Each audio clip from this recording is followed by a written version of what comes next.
and we're talking about flock.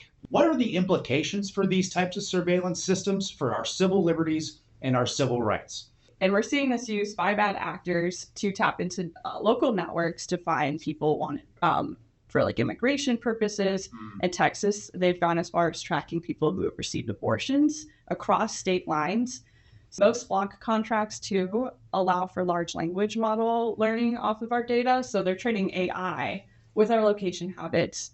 It's not just tracking license plates at this point, right? They're capturing images of vehicles so they know what type of bumper stickers you have. They can maybe glean who you're voting for politically. A lot of these decisions when it comes to flock or other surveillance companies, these contracts, they're being signed behind closed doors. And there's not a lot of public scrutiny happening in these scenarios. We're actually working a little behind the scenes right now to come out with an activist toolkit when it comes to Dragnet surveillance technologies. Hi, everybody. Colin here again with the ACLU of Ohio, welcoming you back to the next segment in our Court of Public Opinion video series, talking about smart justice. Now, today we have Natalie Johnson, one of our advocacy strategists here in Ohio, to talk about a pervasive new technology that we are seeing sprout across the state and country. And we're talking about flock. You may be familiar with it, you may have read it, but we're here today to dive into what are the implications for these types of surveillance systems for our civil liberties and our civil rights.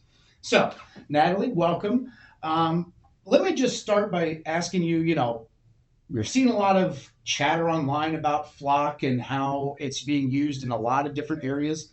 What is it? Yeah, so flock, or more formally flock safety, is an automatic license plate reader company or ALPR system. ALPRs have been around for a long time.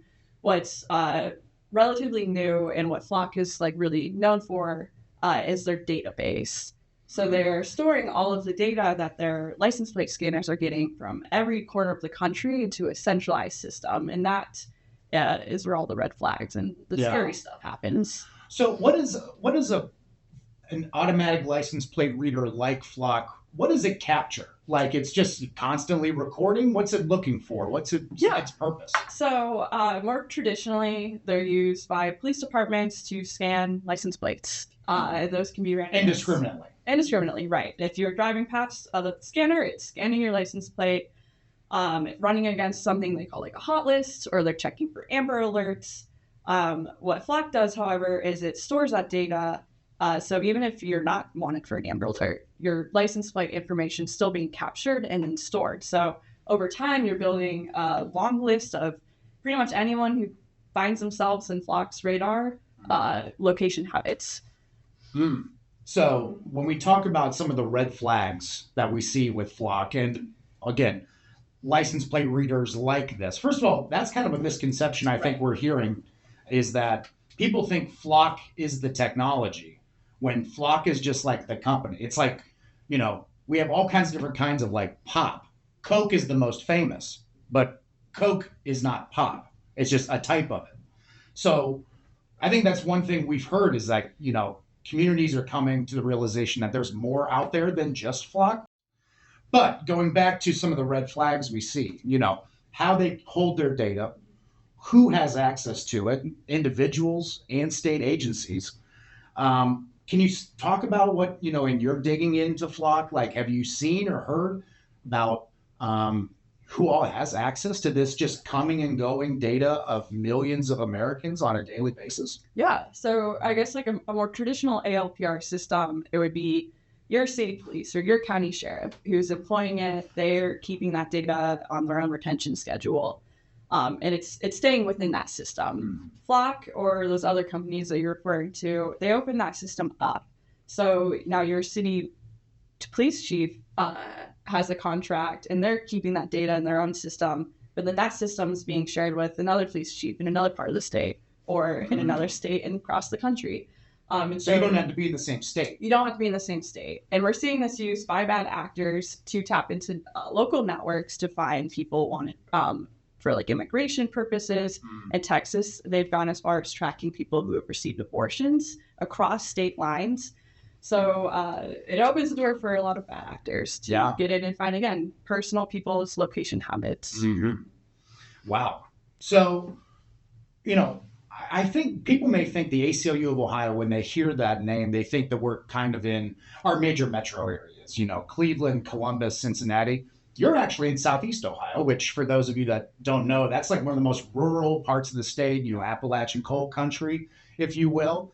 But people there are really locked in on this issue of flock and just community surveillance in general. Why do you think, as you're in there and you're ingrained in that community in that part of the state, what makes surveillance technologies connect so deeply with people, and their feeling of wanting to protect their civil rights and their civil liberties? Yeah, I mean, people in rural Ohio have the same rights as people in urban parts of the state and suburban parts of the state, and we all want that perception of safety and security. But I think a big misperception there is that surveillance will give us those things. No one wants to leave their house and feel like they're being followed. Flock and Dragnet surveillance more broadly creates just that problem. So it's not just, a rural issue, it's not an urban issue, it's not a suburban issue, it's a civil liberties issue. Yeah. What you said, Dragnet surveillance, what is that? Yeah, so traditionally, if you're going to be surveilled, let's think of like a wiretapping movie, detective film from like the 70s. Bugging the phone and everything. Okay. You need a warrant to do that. You need to have some evidence that this person is suspected of doing a crime. You need to have a warrant. It needs to be signed by a judge. There's a lot of procedural steps to be placed. A Dragnet surveillance model, you have one camera at one intersection and you instantly hit every single person who drives through that on a day-to-day basis. And over time, again, you're building habits of people across months, across years, and then you're sharing that with people across the country. Most flock contracts, too, allow for large language model learning off of our data. So they're training AI with our location habits.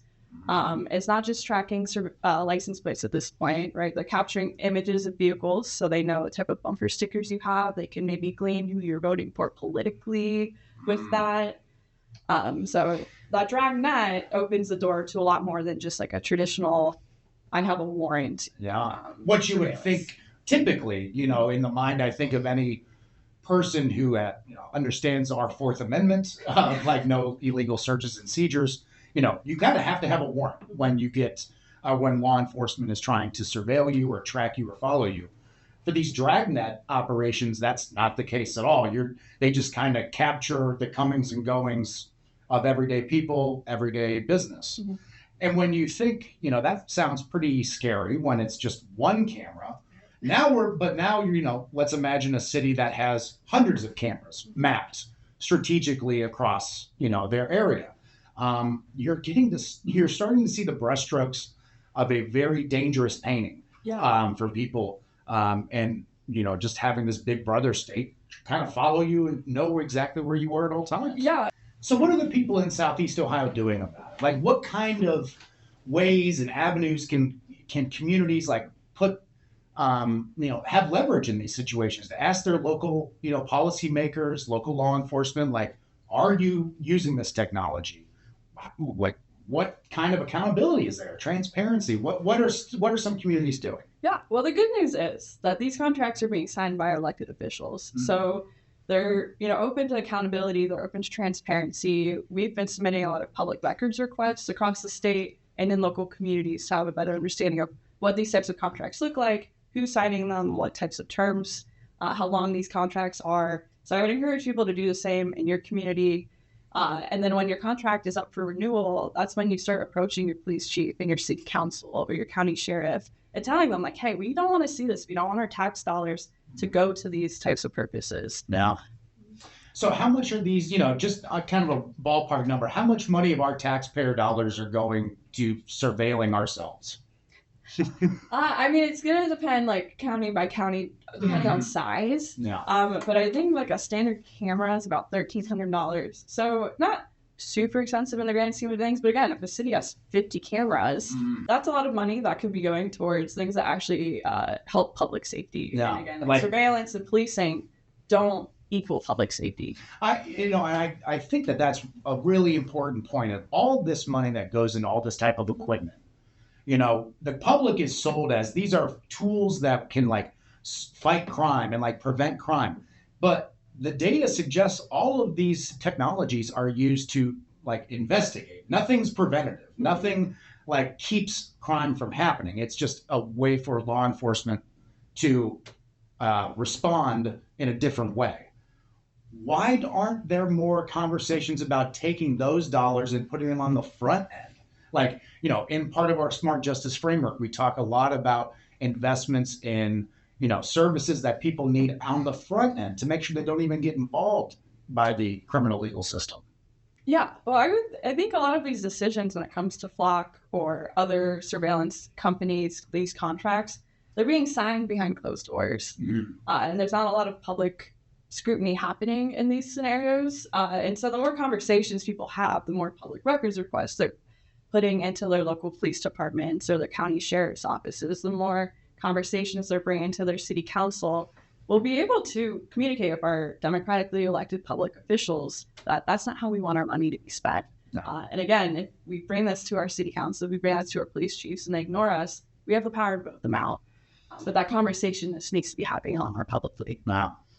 So one last question, then we'll go. What's the ACLU of Ohio doing to kind of put people on offense when they want to start talking in their local communities about Flock? What are we doing to kind of put those folks on the path towards transparency and being able to find out what their local law enforcement are doing? Yeah, so we're actually working a little behind the scenes right now to come out with an activist toolkit when it comes to Dragnet surveillance technologies. We already have tons of resources on our website. Well, there you have it. Thank you so much, Natalie, for coming in and talking to us about Flock, automatic license plate readers, Dragnet, surveillance systems. Make sure to like and subscribe to the ACLU of Ohio's YouTube channel so you can stay up to date and get these new videos as soon as they drop. We'll be talking more about smart justice in the coming days. Thank you.